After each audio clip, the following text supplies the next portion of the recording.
تو میں نے سورہ اعراف کی آیت تلاوت کی ہے. اس میں اللہ تعالیٰ حضرت نوح علیہ السلام کا ذکر کر رہے ہیں کہ جب انہوں نے اپنی قوم کے سامنے اپنی دعوت رکھی اور اللہ کی طرف بلایا، اللہ کی بندگی کی طرف اور توحید کی طرف، تو ان کی قوم نے کہا کہ اے نوح، ہمیں تو معلوم ہوتا ہے کہ تم پر کوئی دیوانگی طاری ہو، کوئی مخبوط الحواس ہو گئے ہو، تم یہ کیا باتیں تم کر رہے ہو، یہ ہماری سمجھ میں نہیں آتا. اس کا جواب ہے ان آیات. قال یا قوم لیس بی ضلالۃ، انہوں نے کہا میری قوم کے لوگوں، مجھے کوئی خبط نہیں لاحق ہوا ہے، میں کوئی دیوانہ نہیں ہوا ہوں، میں کوئی پاگل نہیں ہوا ہوں، ولکنی رسول رب العالمین، بلکہ میں تو تمام جہانوں کے پروردگار کا ایلچی ہوں، پیغام بر. ابلغکم رسالات ربی، اور میں تمہیں اپنے رب کے پیغامات پہنچا رہا ہوں، جو کچھ کہہ رہا ہوں اپنی طرف سے نہیں کہہ رہا، بلکہ ان هو الا وحی یوحی، یہ وحی ہے اللہ کی جو میری طرف آئی ہے اور میں تمہیں پہنچا رہا ہوں. وانصح لکم، اور میں تمہارا خیر خواہ ہوں، تمہارے ساتھ وفاداری کا حق ادا کر رہا ہوں، تمہاری خیر خواہی کا حق ادا کر رہا ہوں. وَأَعْلَمُ مِنَ اللَّهِ مَا لَا تَعْلَمُونَ، اور مجھے اللہ کی طرف سے وہ علم حاصل ہوا جو تم نہیں جانتے. یعنی تم نے اگر میری بات کو رد کر دیا تو جو شامت تمہاری آنے والی ہے وہ مجھے معلوم ہے، تو میں اس سے بچانے کی ہر ممکن کوشش تمہیں کر رہا ہوں کہ کسی طرح تم اپنی روش کو بدلو اور اللہ کی رحمت کو دعوت دو بجائے اس کے آثار. یہ لفظ قرآن مجید میں کئی مرتبہ آیا ہے، بہت سے رسولوں کے. حضرت شعیب نے بھی یہ فرمایا جب ان کی قوم برباد ہو گئی، تباہ کر دی گئی، تو انہوں نے رد کیا حضرت شعیب کی دعوت کو، تو انہوں نے بڑے ہی حسرت کے ساتھ کہا کہ اے میری قوم، میں نے تو نصحت لکم، میں نے تو تمہاری وفاداری کا خیر خواہی کا حق ادا کیا، لیکن اب یہ کہ تم ولکن لا تحبون الناصحین، تمہیں اپنے خیر خواہ پسند ہی نہیں ہے، تم اپنے ان لیڈروں کی پیروی کرتے ہو جو تمہیں گمراہی کی طرف لے کر جاتے ہیں. تو اب یہ تمہارا اپنا چوائس ہے جس کا نتیجہ تم نے بھگت لیا. فکیف آسیٰ علی قوم صالحین، تو میں رنج کروں تو کیسے کروں؟ یہ انتہائی رنج والا جملہ ہے کہ رنج ہو رہا ہے، لیکن یہ کہ رنج میرا جو ہے اب وہ کس بات پر ہے؟ اصل میں تو یہ تمہارے اپنے کرتوت ہیں جن کا نتیجہ تمہارے اوپر وارد ہوا ہے. اب یہ جو لفظ نصیحت ہے جو انبیاء کرام علیہ السلام کے ضمن میں قرآن مجید میں بار بار آیا ہے، اسی پر یہ ایک بہت جامع حدیث ہے. یہ جوامع الکلم میں سے ہے.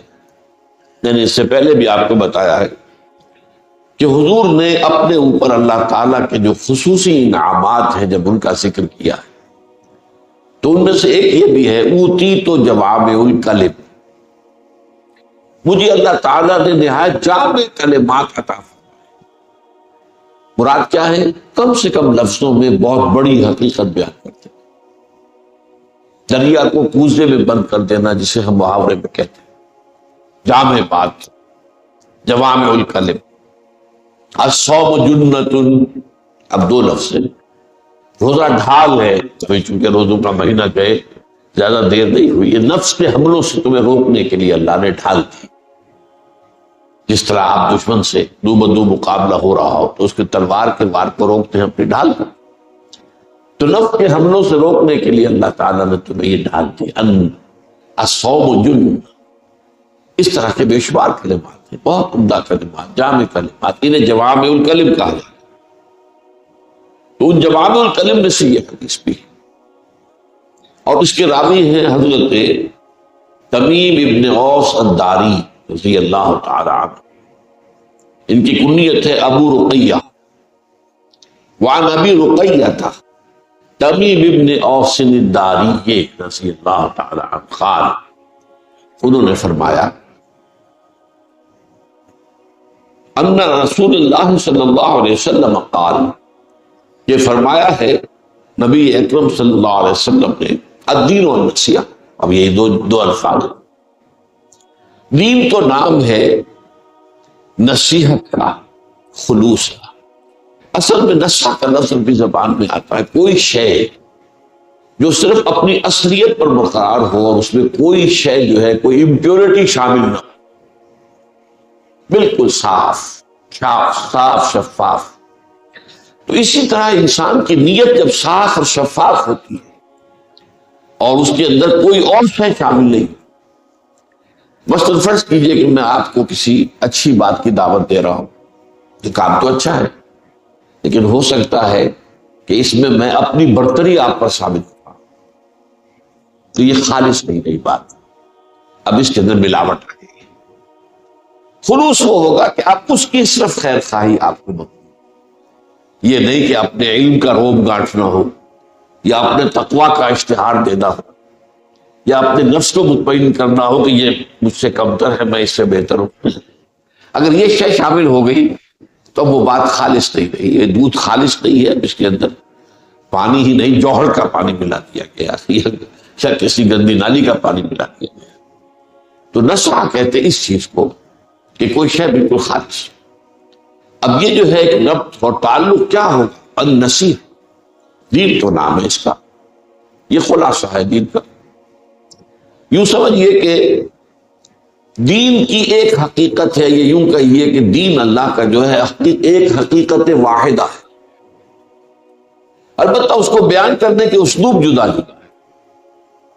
کبھی کسی حوالے سے بات ہو رہی ہے، بات وہی نکلے گی، کبھی کسی حوالے سے بات ہو رہی ہے، اس کا نتیجہ وہی برآمد ہوگا، کبھی کسی اصطلاح میں بات ہو رہی ہے، غور کریں گے تو بات وہی پہنچ گئی، کبھی اصطلاحات بدل کر کچھ اور انداز اختیار کیا گیا، بات مضمون واحد ہے۔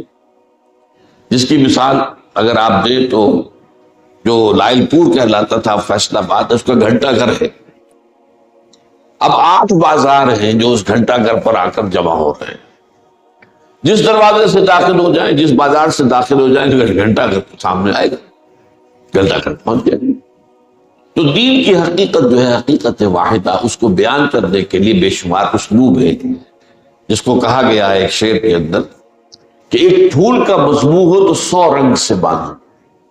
اب یہ ادب کا، کسی کی فصاحت اور بلاغت اور قادر الکلامی کا ایک جو ہے مظہر ہے کہ وہ ایک پھول کی تعریف کر رہا ہے، کس انداز پہ کر رہا ہے، کن کن پہلوؤں سے کر رہا ہے۔ ایک پھول کا مضمون ہو تو 100 رنگ سے باندھو۔ تو یہاں دین کی حقیقت کو واضح کیا گیا ایک الدین والنصیح۔ اس پر حضرت اوس فرماتے ہیں، اور حضرت طویل ابن اوس فرماتے ہیں، قلنا لمن، حضور کس کے ساتھ نصح و خیر خواہی، کس کے ساتھ وفاداری، کس کے ساتھ خلوص و اخلاص، یہ تو واضح کیجئے دین و نصیحہ کس کے ساتھ۔ اب یہ الفاظ آتے ہیں، قال للہ ولکتابہ ولرسولہ ولأئمۃ المسلمین وعامتہ، اور اللہ کے لیے، اس کی کتاب کے لیے، اس کے رسول کے لیے، اور مسلمانوں کے اماموں کے لیے، اور عوام مسلمانوں کے لیے، عام مسلمانوں۔ تو یہ گویا کہ 5 جو ہیں وفاداریاں ایک بندہ مسلم کو نبھانی ہے۔ اس کے ایمان کا تقاضا ہے کہ یہ 5 اعتبارات سے اس میں خلوص ہو، اخلاص، بے میل، بغیر کسی ملاوٹ کے، بغیر کسی امپیورٹی کے، ان 5 کے حق وہ ادا کرے۔ اب اس میں غور کیجئے کہ پہلی 3 چیزیں تو وہ ہیں کہ جن کے نصح و خیر خواہی کے 4 تقاضے: ایمان، اللہ پر ایمان، قرآن پر ایمان، رسول پر ایمان۔ یہ 4 چیزیں جو ہیں، یہ ضروری ہیں کہ ایمان نمبر 1، اور نمبر 2 اطاعت، اللہ کی اطاعت، اس کی کتاب کی اطاعت، اس کے رسول کی اطاعت۔ نمبر 3 محبت، اللہ کی محبت، اللہ کی کتاب کی محبت، اللہ کے رسول کی محبت۔ اور نمبر 4 وفاداری، اس کا میں مفہوم بعد میں بتاؤں گا۔ اللہ کے ساتھ وفاداری، اللہ کی کتاب کے ساتھ وفاداری، اللہ کے رسول کے ساتھ وفاداری۔ اب یہاں ہم ترتیب سے بات کرتے ہیں۔ دیکھیے ایمان جو ہے یہ تو میں نے سب سے پہلی بات بتائی اللہ پر ایمان، کتاب پر ایمان، رسول پر ایمان، لیکن اس سے پہلے بڑی تفصیلی بحثیں ہو چکی ہیں۔ ایک ایمان ہے قانونی فقہی ایمان، جس کی بنیاد پر ہم دنیا میں ایک دوسرے کو مسلمان سمجھتے ہیں۔ اس کا تعلق ہے اقرار باللسان سے، زبان سے کہا، زبان سے ٹیسٹیفائی کیا، اشہد ان لا الہ الا اللہ واشہد ان محمد رسول اللہ۔ اب ہمیں پتہ نہیں ہے وہ خلوص دل سے کہہ رہا یا منافقت کے ساتھ کہہ رہا، یہ ہم نہیں جانتے، اور ہم اس سے بحث نہیں کر سکتے، اس لیے کہ ہمارے پاس کوئی ذریعہ نہیں ہے اس کے دل میں اتر کر دے۔ لیکن یہ اصل ایمان نہیں، یہ ایمان دنیا میں کام آتا ہے کہ ہم ایک دوسرے کو مسلمان سمجھیں، ہمارے آپس کے تعلقات ہیں۔ اب ظاہر بات ہے کہ میری بیٹی ہے، میری بچی ہے، اس کا نکاح کسی مسلمان سے ہی ہو سکتا، مجھے دیکھنا پڑے گا جدھر سے سوال آیا ہے وہ مسلمان بھی ہے کہ نہیں۔ اسلامی ریاست کا سربراہ مسلمان ہی ہو سکتا ہے، دیکھنا پڑے گا۔ آج بھی چاہے اسلامی ریاست دنیا میں کہیں نہیں ہے، لیکن جتنے مسلمان ممالک ہیں ان میں یہ طے ہوتا ہے کہ یہاں کا سربراہ مسلمان ہوگا۔ اب کون مسلمان ہے کون نہیں ہے، پھر اس کے معیارات میں بیان کر چکا ہوں، اس وقت ادھر مجھے جانا نہیں، صرف کہنا یہ تھا کہ ایمان اصل میں نام ہے یقین قلبی۔ جب یہ شہادت دل میں سے آئے، دل کی گہرائیوں سے نکلے، بڑا پیارا شعر یاد آ گیا کہ علامہ اقبال کا، تو عرب ہو یا عجم ہو۔ اب عرب ہوا جس کی زبان عربی ہے، لا الہ الا اللہ کے معنی اسے معلوم ہے۔ عجمی جو ہے وہ بیچارہ عام جو ہے اسے پتہ ہی نہیں لا الہ الا اللہ کے معنی کیا، لیکن تو عرب ہو یا عجم ہو، تیرا لا الہ الا اللہ لغت غریب جب تک تیرا دل نہ دے گواہی۔ یہ جو ہے اجنبی زبان کے الفاظ ہیں جو عرب نکال رہا ہے، اس کی اپنی زبان کے الفاظ نہیں ہے، جب تک دل گواہی دے۔ ہاں دل گواہی دے تو اب در حقیقت یہ لا الہ الا اللہ جو ہے یہ حقیقی ہے، یہ معنوی ہے۔ تو اس اعتبار سے ایمان کا تقاضا جو ہے وہ صرف وربل اٹسٹیشن جو ہے، زبانی گواہی اور شہادت سے پورا نہیں، اس کے لیے دل کا یقین قلبی یہ ہونا ضروری ہے۔ البتہ اس یقین قلبی کے پھر مدارج اور مراحل ہیں جو ہم پڑھ چکے ہیں حدیث جبرائیل کی، کاننا کا طرح ہو۔ ایک درجہ وہ ہے اس درجے یقین کے جیسے کہ اپنی آنکھوں سے اللہ کو دیکھ لیں۔ اب یہ ہمارا بیان اسلوب بیان ہے، جس چیز کو اپنی آنکھ سے دیکھ لیں اس پر تو یقین ہو جاتا ہے نا۔ ویسے ہزار آدمیوں نے آ کر خبر دی ہو، ٹھیک ہے، ہم یہی سمجھیں گے کہ آخر انہیں جھوٹ بولنے کی کیا ضرورت ہے، یہ بات ٹھیک ہی کہہ رہے ہوں گے، لیکن ہوگے والی بات ہوتی ہے، ٹھیک ہے یہ معلوم ہوتا ہے جب خود جا کے دیکھ لیں، فلاں جگہ آگ لگی ہوئی ہے، اب جا کر دیکھ لیا تو وہ یقین کے جو بچشم سر مشاہدہ کرنے سے پیدا ہوتا ہے، وہ یقین پیدا ہو جائے انسان اللہ پر، آخرت پر، بعث بعد الموت پر، وحی پر، فرشتوں پر، جنت پر، دوزخ پر، رسولوں پر، نبیوں پر، کتابوں پر، یہ یقین پیدا ہو جائے۔ اس سے کم تر درجہ بھی ایک ہے، فَإِن لَمْ تَكُن تَرَاهُ فَإِنَّهُ يَرَاكَ، یہ ہر وقت مستحضر رہے کہ اللہ مجھے دیکھ رہا ہے، I am in his presence، کم سے کم یہ درجہ تو ہو، ورنہ پھر وہ یقین والی بات۔ ویسے یقین کی جو گہرائی ہے اس کا ہم کوئی اندازہ نہیں کر سکتے۔ میں نے شاید پہلے بھی سلطان باہو کا وہ مصرع مجھے زیادہ پنجابی آتی نہیں ہے، اور پنجابی صوفیہ کا کلام جو ہے وہ میں نے اس طریقے سے مطالعہ نہیں کیا، لیکن بعض چیزیں جو سننے میں آتی ہیں تو واقعی بات محسوس ہوتی ہے، بہت گہری بات ہے جو کہی۔ دل دریا سمندروں ڈونگے، کون دلا دیا جانے ہوں، یہ دلوں کا آپ ناپ نہیں سکتے کہ یہ کتنا نیچے ہے، اس کی وجہ کیا؟ یہ مسکن ہے روح کا، روح کی گہرائی کو آپ جان نہیں سکتے، روح کا تعلق ذات باری۔ یہ سلون کانی روح، پورے روح من امر ربی، وما اوتیتم من العلم الا قلیلا، تمہیں تو علم بہت کم ملا ہے، تم نہیں جان سکتے۔ روح کی حقیقت کیا سمجھو گے؟ اللہ کی ذات کی حقیقت کیا سمجھو گے؟ اللہ کی صفات کو سمجھنے کی کوشش کرو بس. اللہ کی آیات و نشانیوں سے اللہ کی ذات کے بارے میں تو روک دیا گیا. سوچو بھی مت, تمہارے ماورا ہے, تکلیف مالا یطاق ہے. اپنے دماغ کو خواہ آپ ایک ایسی بات میں ڈال رہے ہیں جس کی اس کے اندر طاقت نہیں ہے. اس حوالے سے ایمان جو ہے اللہ پر, رسول پر اور کتاب پر, وہ یقین والا ایمان. اب ظاہر بات ہے یہ جب اس کے بعد آتا ہے تقاضا اطاعت, اللہ کا حکم مانو, رسول کا, کتاب کا, اور تیسرا محبت. صرف اطاعت نہیں, صرف اطاعت تو مجبوراً بھی ہوتی ہے. ہم انگریزوں کے مطیع تھے, کیا کریں, غلام تھے, آئے تھے, انہوں نے فتح کر لیا تھا. بنی اسرائیل فرعون کے غلام تھے, آل فرعون کے, آل یعقوب کہہ لیجیے نا, چونکہ بنی اسرائیل کون تھے, آل یعقوب تھے, یعقوب کی نسل, غلام. وہ ہے مجبوری کی, لیکن محبت کے ساتھ اطاعت.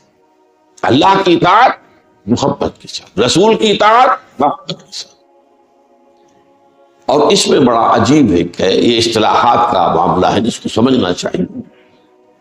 اللہ کی ذات کے ساتھ اطاعت اور محبت جمع ہو جائے تو اس کا نام ہے عبادت, اور یہ ہمارا مقصد تخلیق ہے. وما خلقت الجن والانس الا ليعبدون. اس پر تفصیلی گفتگو میں کر چکا ہوں. یہ درس حدیث سے متصل قبل جو میرے خطبات کہاں ہوئے, یہ عبادت جو ہے ہما تن, ہما وقت, ہما جہت اطاعت کلی. یہ پارٹ ٹائم نہیں, یہ پارشل نہیں, یہ چوائس پر نہیں. ہما تن, ہما وقت, ہما جہت اطاعت کلی, انتہائی محبت کے ساتھ, تب وہ عبادت کا حق. اس میں یہ بحث بھی میں کر چکا ہوں. ہاں, اس میں بربنائے طبع بشری, کبھی پاؤں پھسل جائے گا, کبھی غلطی ہو گئی, کبھی غلط ماحول میں رہے, اس کے اثرات جو ہے پڑ گئے, تو غلط کام آپ سے بھی سرزد ہو گئے. کبھی اندر سے نفس امارہ کا کوئی ابال آیا, طوفان آیا, اور آپ کی خودی جو ہے ہولڈ نہیں کر سکی اپنے آپ کو, اور آپ بہ گئے. لیکن اس کے فوراً بعد اس کیفیت سے نکلتے ہی اگر انسان کی طبیعت کے اندر پشیمانی پیدا ہو گئی, یہ میں کیا کر بیٹھا, یہ مجھ سے کیا, یہ مجھ سے غلطی ہوگی, اور فوراً اللہ کی طرف رجوع کرے اور استغفار کرے, اللہ معاف کر دیتا, لاکھوں بار کرو, اور معاف, اللہ تعالیٰ کی معافی کا دروازہ کھلا. یہ درگاہ ماں درگاہ نومیدی نیست. یہ میری درگاہ جو ہے نا امیدی والی نہیں ہے.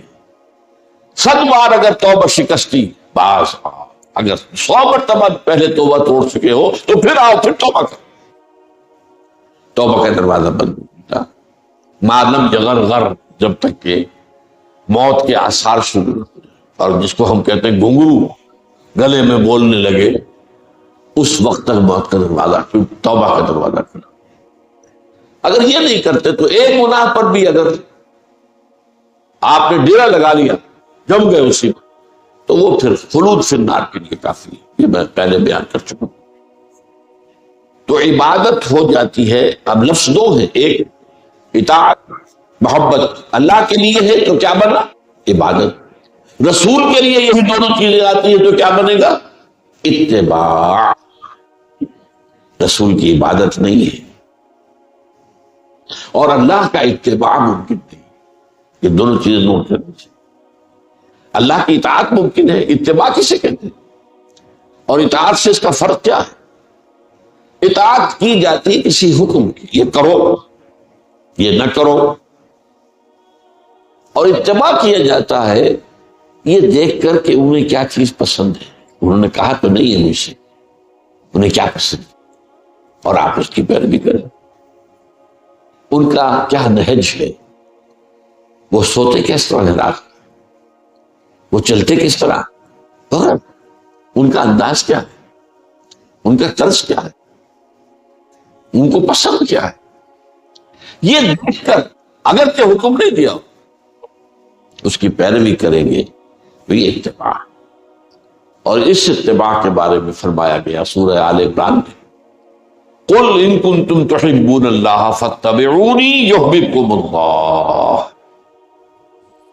اے نبی ان سے کہہ دیجئے اگر تم اللہ سے محبت کرتے ہو تو میری پیروی کرو، اتباع کرو میرا، اللہ تم سے محبت کرنے لگے.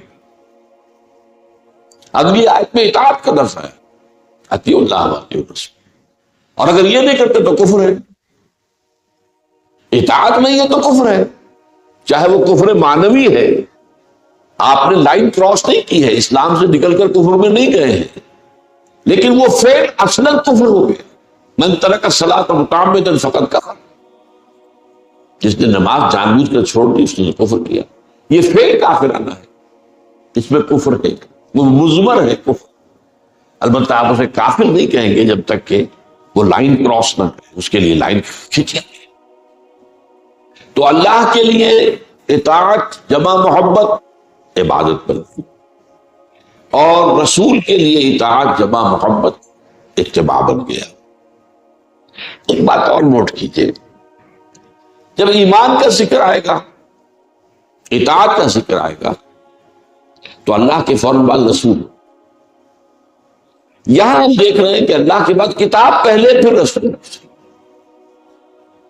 یہ ترتیب بھی بلا حکمت نہیں ہوتی، اس میں حکمت ہے.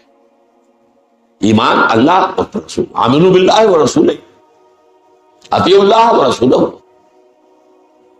یہاں کتاب آ گئی، اس کی وجہ کیا ہے؟ کتاب کی اطاعت اللہ کی اطاعت کے اندر آ گئی، لہذا اس کو وہاں پر دہرانے کی ضرورت ہی نہیں. کتاب کی اطاعت اللہ کی اطاعت، اللہ کا کلام.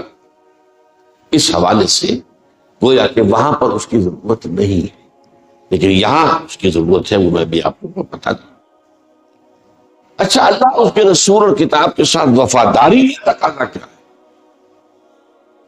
میں نے گنوائی تھی نا 4 چیزیں، ایمان، اطاعت، محبت اور وفاداری. وفاداری کیا ہے؟ وفاداری یہ ہے کہ آپ نے خود تو اللہ کے احکام پر عمل کیا، اطاعت کا تقاضا پورا ہو گیا. اللہ کے خلاف بغاوت ہے، اس کو فروغ کرنے کے لیے آپ میدان میں نہیں ہیں، تو وفاداری کہاں رہی؟ غداروں کی قیادت حکومت تسلیم کی تھی، وفاداری کہاں رہی؟ جو غدار کا ساتھی ہے غدار. یہ بش نے جو الفاظ کہے تھے، you are with us or against us, there is no grey area in between. یا ہمارے ساتھ ہو یا ہمارے دشمن، درمیانی کوئی شے نہیں. اگر ہمارا ساتھ نہیں دو گے افغانستان میں تو پھر ہماری دشمنی کے لیے تیار ہو جائے. It was a big challenge. ہمارا کمانڈو پریزیڈنٹ جو ہے وہ کانپ گیا. اسی کے اللہ پر تو یقین ہے نہیں، نہ اللہ کے ساتھ وفاداری ہے. جب ہم اللہ کے ساتھ وفادار نہیں، اللہ ہماری مدد کیوں کرے گا؟ وہ تو فرماتا ان تنصروا اللہ ینصرکم، اگر تم اللہ کی مدد کرو گے تو اللہ تمہاری مدد کرے گا. یہ نہیں کہ تم نے تو رخ پھیرا ہوا کسی اور کی طرف، اس کے دشمنوں کے ساتھ دوستی ہے تمہاری، اور اللہ تمہاری چاکری میں لگا رہے گا. معاذ اللہ. تو جب اللہ پر بھروسہ نہیں تو مجھ سے تو ڈرنا ہی ڈرنا ہے اس اعتبار سے. لیکن یہی بات مجھے حال ہی میں معلوم ہوئی ہے کہ اصل میں یہ بش کے الفاظ نہیں، یہ حضرت مسیح کے الفاظ. He who is not with me is against me. یہ بائبل کے الفاظ، یہ مجھے پہلے معلوم نہیں تھا کہ بات صحیح. تو اللہ کا معاملہ بھی کیا ہے؟ یا میرے ساتھ ہو یا میرے خلاف، درمیان میں کوئی بات نہیں. اگر میرے وفادار ہو تو پھر میرے باغیوں کے خلاف تمہارا اعلان جنگ ہونا چاہیے. تعاون کیسا، چاکری کیسی، ان کو تقویت دینا چاہیے مانی دارت. پھر تو تم انہی میں سے ہو. یہ وفاداری کا تقاضا کٹھن ہے، اور اس وفاداری کے بغیر عبادت کا تقاضا پورا نہیں ہوتا. عبادت میں نے کہا ہمتن ہمہ وقت ہمہ جہت اللہ کی اطاعت. جب نظام کافرانہ ہے تو آپ کی اطاعت مکمل ہو ہی نہیں سکتی. آپ کی زندگی کا جو اجتماعی پہلو ہے وہ تو طاغوت کے تحت ہے، اطاعت کامی نہ ہوئی۔ تو میں نے سمجھانے کے لیے کہا کہ عبادت کا معاملہ اطاعت سے ہوگی، لیکن وہ اطاعت جو ہے آپ کسی باطل نظام کے تحت رہتے ہوئے کلی اطاعت نہیں کر سکتے، جتنی کر سکتے ہو وہ بھی نہیں کرتے تو آپ مجرم۔ لیکن یہ کہ جو نہیں کر سکتے اس کا میں نے بارہا بیان کیا، کفارہ یہ ہے کہ اس نظام کو بدلنے کی جد و جہد کرو، تن من دھن اس کے لیے لگاؤ۔ یہ اللہ کے ساتھ وفاداری کا تقاضا، نہیں کرتے۔ البتہ اس کے پھر درجے سے ہوئے، وہ جو حدیثیں ہم نے پڑھی ہیں بار بار، من رعا منکم منکرا فلیغیرہ بیدہ فإن لم یستطع فبلسانہ فإن لم یستطع فبقلبہ وذلک اضعف الایمان۔ اب سب سے بڑا منکر ہے طاغوت کا نظام۔ یہ کسی نے چھوٹی سی چیز چوری کر لی، ٹھیک ہے، برا کام ہے، جرم ہے۔ یہ نظام باغیانہ اللہ کی بغاوت پر مشتمل، سیکولرزم۔ ہم کسی آسمانی ہدایت کو نہیں مانتے، کسی آسمانی قانون کو نہیں مانتے، ہم تو خود حاکم ہیں۔ پاپولر ساورنٹی کی بنیاد پر ڈیموکریسی چلے گی اور ہم خود طے کریں گے کیا کرنا ہے، کیا نہیں کرنا، کیا جائز ہے، کیا ناجائز ہے۔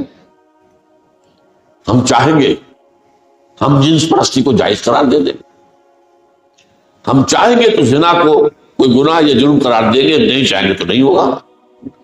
چنانچہ مغرب میں زنا کوئی جرم نہیں ہے، قتل کوئی جرم نہیں، زنا بالرضا کوئی جرم نہیں۔ ہاں اگر نابالغ لڑکی سے کیا ہے تو جرم ہو جائے گا، اگر بالجبر کیا ہے، اگر اس کی رضامندی سے کیا ہے تو فی نفس ہی، جو نفس سے زنا ہے وہ کو نہ گناہ ہے نہ جرم ہے۔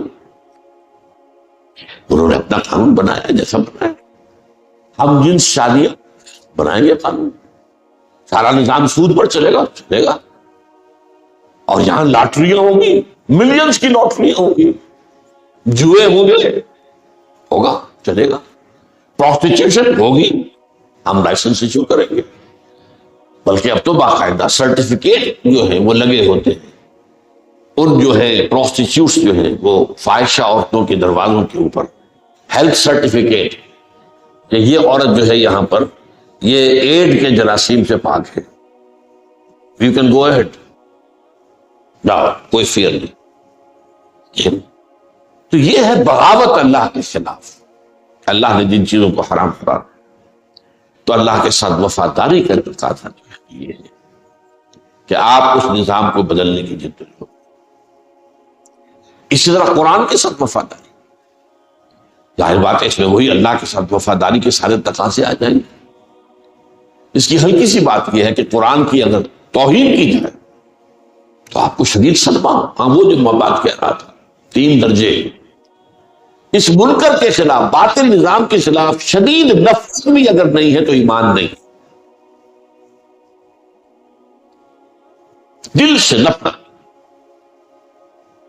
ایک پریشانی لاحق رہے میں کہاں رہ رہا ہوں، کیوں رہ رہا ہوں، اس ماحول میں پھلنے پھولنے کی کوشش نہ کرے بلکہ قوت لا یموت پر گزر کرے اور اپنا پورا وقت جو ہے اپنی صلاحیت میکسیمم فارغ کر کے اپنے معاش سے اللہ کے دین کو قائم کرنے کی جدوجہد۔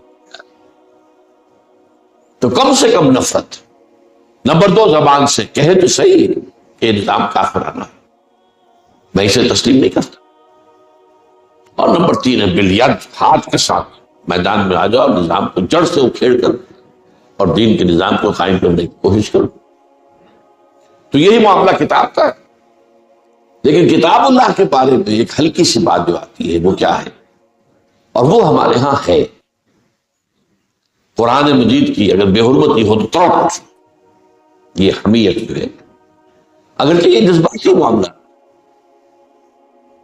ایک قرآن مجید کی بے حرمتی پر ایک دفعہ جو بڑی مہم چلی تھی ہمارے ہاں، احتجاجی مہم پہ ایک جلسہ ہوا تھا، بڑا جلسہ تھا مسجد الشہداء آس پاس کی ساری سڑکیں پر۔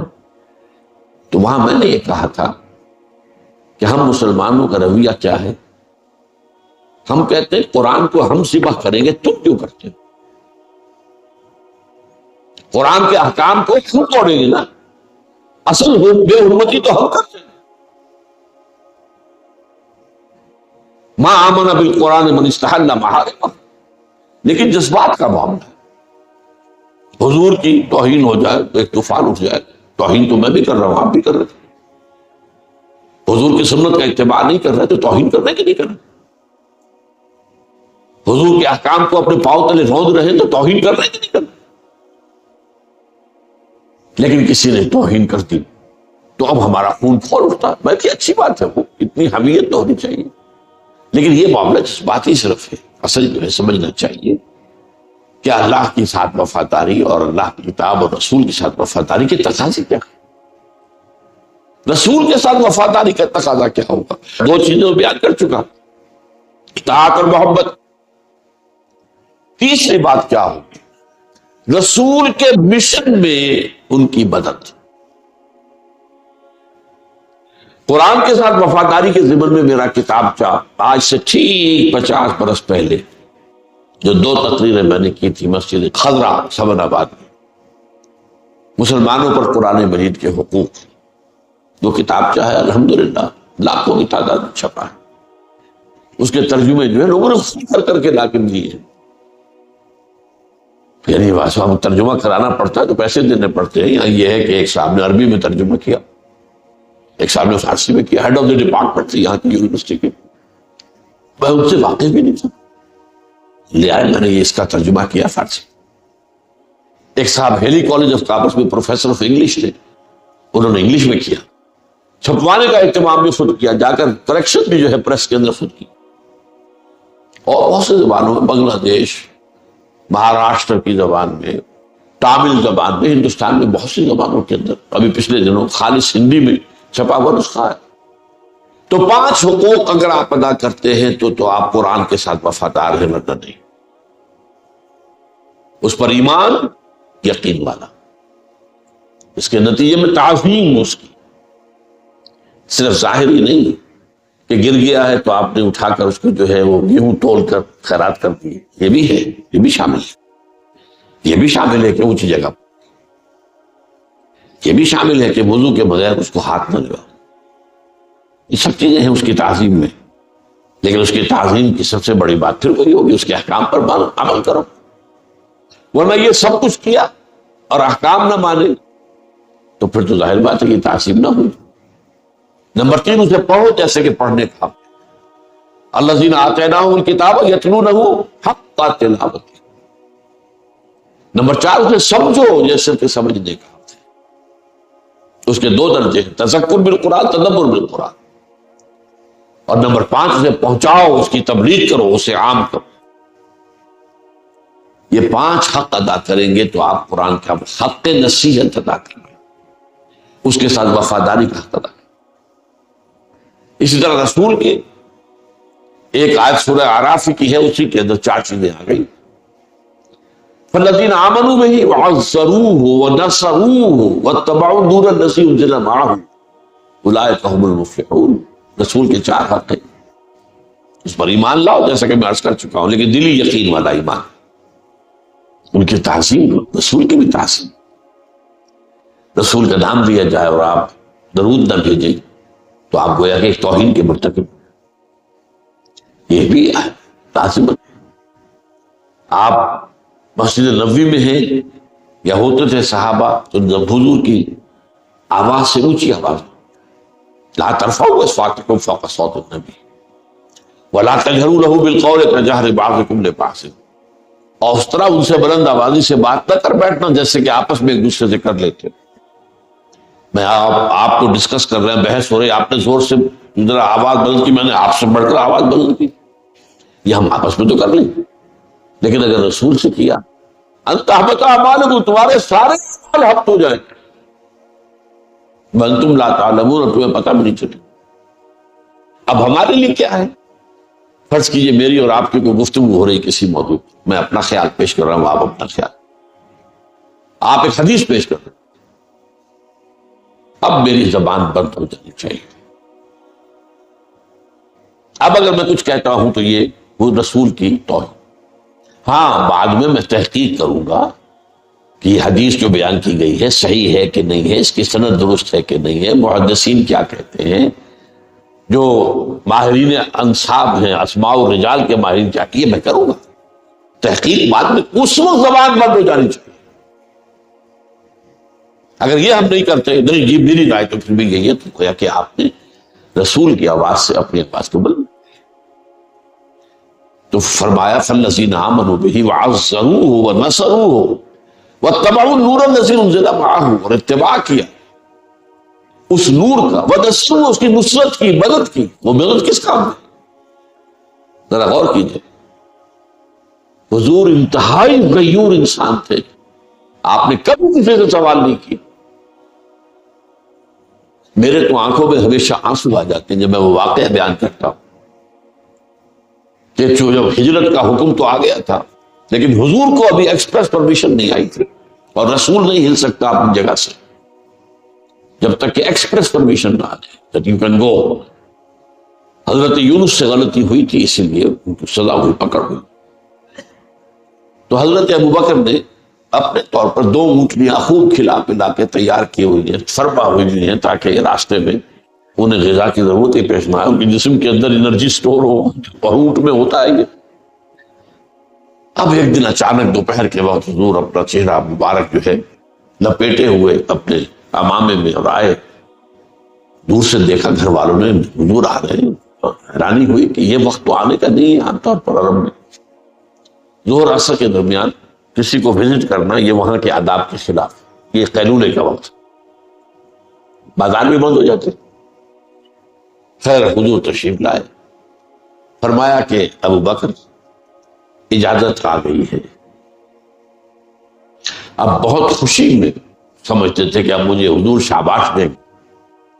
حضرت ابوبکر نے عرض کیا کہ حضور میں نے دو اونٹیاں تیار کر رکھی ہیں، آپ نے توقف ذرا سا کیا، اچھا ٹھیک ہے میں ایک استعمال کروں گا لیکن قیمت ادا کروں۔ حضرت ابوبکر رو پڑے کہ حضور میرے ساتھ یہ بغا، اپنا سارا اثاثہ حضور پر لٹا دیا تھا، جو بچا کھچا تھا وہ ساتھ لے گئے، گھر میں ایک پیسہ نہیں چھوڑا۔ حالانکہ پیچھے بیٹیاں تھی، بیوی تھی، باپ تھا بوڑھا ادا، ابو قحافہ، نہیں چھوڑا۔ ایک اشارہ کیا حضور نے حضرت عائشہ کی کہ مجھ سے شادی کر دو، تو ایک جملہ کیا، وہ تو آپ کی بھتیجی ہے، میں آپ کا بھائی ہوں، دینی بھائی۔ فرمایا یہ دینی اخوت اور ہے، وہ قانونی و شرعی اخوت کا معاملہ رہتا ہے۔ آگے 6 سال کی عمر تھی، وداعی بات نہیں ہوئی لیکن نکاح تو ہو گیا نا 6 سال کی عمر میں، وداعی 9 سال کی عمر میں ہوئی۔ تو بہرحال حضور بہت غیور تھے، اپنی ذاتی کسی بات کے لیے آپ نے کبھی کسی سے کوئی سوال نہیں۔ سوال اگر تھا تو یہ تھا کہ اللہ نے میرے ذمے بہت بڑا بوجھ ڈالا ہے کہ میں اس کے دین کو غالب کروں، آؤ میرا ساتھ دو۔ اس کے لیے آپ سائل بن کر گئے، در در گئے، لوگوں سے جا کر ملے، سرداروں سے جا کر ملے، قبیلوں کے جو ہیں سردھرے لوگ تھے ان سے جا کر ملے، میرا ساتھ دو۔ تو وَنَصَرُوهُ وَاتَّبَعُوا النُّورَ الَّذِي أُنزِلَ مَعَهُ، اور چوتھی بات یہ کہ جو نور نازل کیا گیا آپ کے ساتھ یعنی قرآن، اس کی پیروی کریں، اولئک هم المفلحون، وہی ہوں گے فلاح پانے والے۔ اللہم ربنا اجعلنا منهم، اللہم ربنا اجعلنا منهم، اللہم ربنا اجعلنا منهم۔ اقول قولی ھذا واستغفر اللہ لی ولکم ولسائر المسلمین والمسلمات۔